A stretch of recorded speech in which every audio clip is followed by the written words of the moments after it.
Atlanta for me, has been a beautiful home place for me. Yes. And one of the things that I found beautiful about it is that, and you mentioned it before, there's always been these staples and opportunities for people to, even in the underserved community, to experience the lifestyle that you quite often don't see in underserved communities.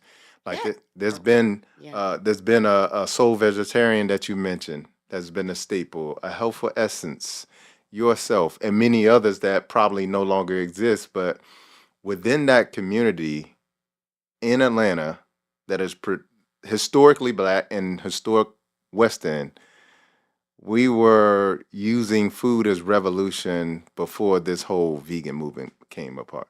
Absolutely. Yeah. Absolutely. I have to go and just, repeatedly support what you're saying because it was a way of life Yeah. and it still is a way of life. Yeah. And, Atlanta is still blessed to have the West End, which is the cultural, spiritual heartbeat of Atlanta. Indeed, it is. All major cities have had that. It was Harlem. It was parts of Brooklyn. It was Leimert Park in LA. It Yeah. was Oakland in the Bay Area. I mean, I don't really know Chicago like that, but I can say probably it was somewhere on the South Side. Yeah. You know, it was Third Ward in Houston. I can just talk about the places that I personally have traveled to in my life and time where I know culture and spirituality lives Yeah. and thrives. And although gentrification has tried to bury that, Yep. I'm going to use the phrase, they didn't know we were seeds. And that we continue to multiply and Yeah. grow. And so, with that in mind, you know, I had been a vegan for 20 years. This is the pivotal point in my life Okay. where I began to really seriously use food as medicine because I had seen so many things along the way, the extremes of both. Um, After being vegan for 20 years, I began to experience the onset of arthritis. Got you. I was a braider and a loctician and had been for a good 35 years, raised my children doing that. Yeah. And I was just terrified. But to not be able to use my hands? Yeah. Are you serious? Everything I did involved me using my hands. Yeah. And so I spoke with a friend of mine who is an MD, Dr. William Richardson, and he said, Tassili, it's from the starch. You're Yep. eating too much starch. And I said, no, I'm not eating that much starch. And I went down this whole list of Mhm. things that I wasn't eating.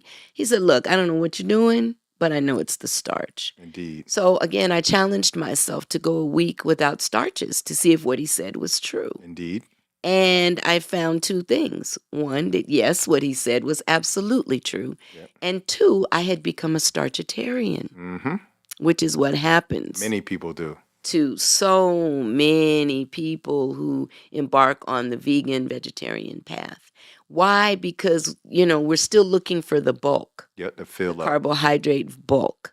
We don't eat enough fresh fruits and vegetables, and we're definitely not drinking enough water. Right. So it turns to paste. All that starch turns to paste. Yep. And I had forgotten that beets were starch, Yep. that carrots are starch. Yeah. And I was eating compound starches. So for breakfast, I was having granola, rice or almond milk, sliced almonds, wheat germ. Load me up. Yes.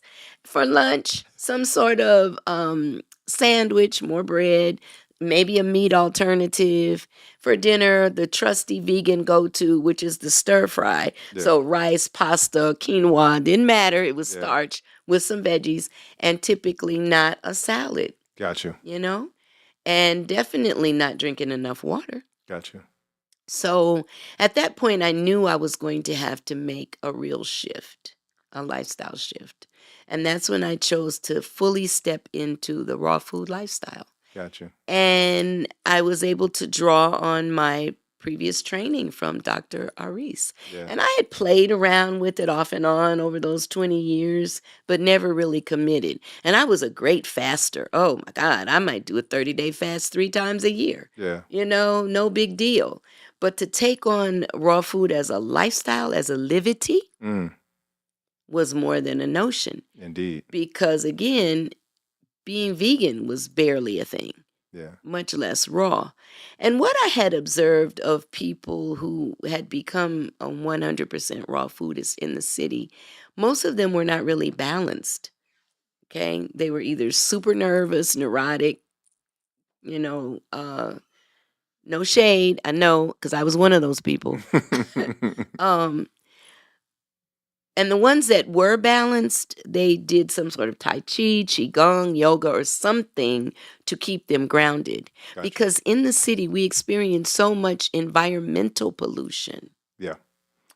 that, it goes without saying that stress is just an everyday part of our life. Yeah, indeed. And so then if you're also in an environment where it's cold, if you're in an environment where you don't have easy access to the supplements, I'm a big supplementer Yeah. because I know that in America, the soil has been depleted.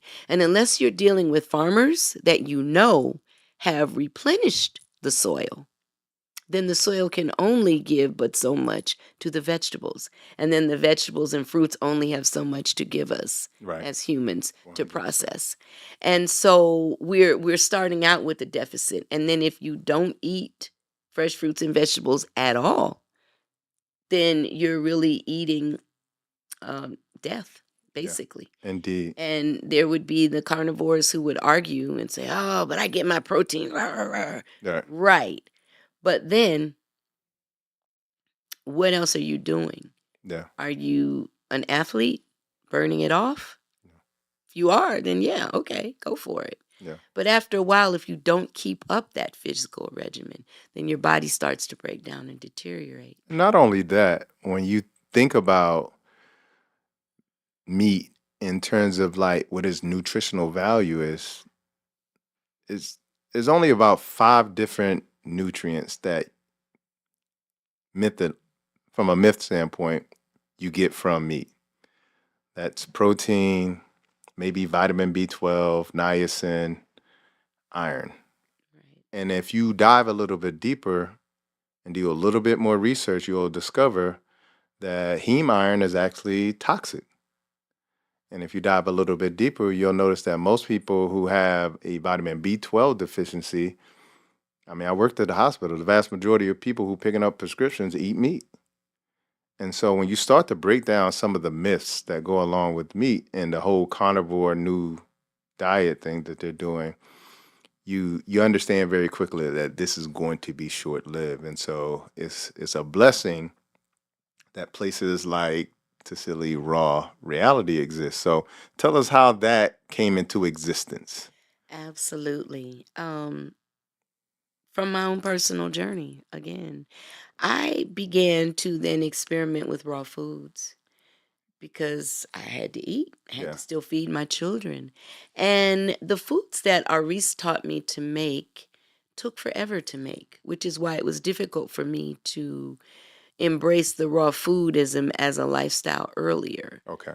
As a single mom, as a self employed entrepreneur, and a single mom who was very active in her children's lives, I didn't have time to be in the kitchen all day. Yeah. I didn't have time to soak everything all night, Yeah. over. I had to find ways to keep it moving. So I was able to modify some of those recipes, but mostly I prepared my own by talking to the food, by meditating with the food, by creating culinary artistry. Yeah. Okay, because I was formally trained as an artist. Yeah. So because I already purchased food that was organic and the best quality that I could afford at the time, the nutritional value wasn't a concern for me. What excited me was the colors, the purples, the reds, the oranges, the yellows, the green. Yeah. It was vibrant. So, for example, my sweet coconut corn, when I first made it, it was with the thought that I wanted to duplicate some of my favorite recipes that my mom made. And I loved my mom's sweet corn. Yeah. So she also made cream corn. So I said, well, how can I make this corn creamy and sweet? So coconut milk there's your cream. Agave, there's your sweetness. Yeah. Now, some people don't like agave because they talk about the processing that it goes through. You know, if it's organic, I tend to just go with that. Yeah. And I try to move away from sweeteners altogether if I can.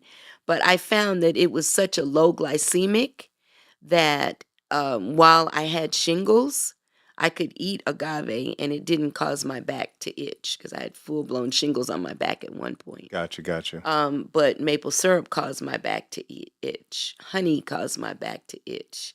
All forms of sugar except coconut sugar and agave. Gotcha.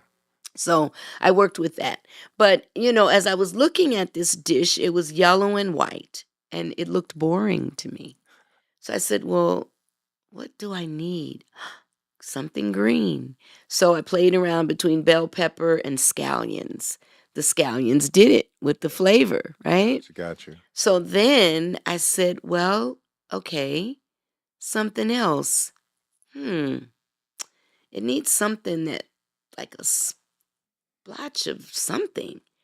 And what that something ended up being was red Thai chili pepper. Gotcha. And because it can be so hot, I made them large enough so if someone wanted to pick them out, they could, but the flavor had a chance to marinate, and it gives it that under layer that only a red Thai chili pepper can do. And so here you have this interesting and exciting meal that's sweet, that's savory, and is completely good for you, right?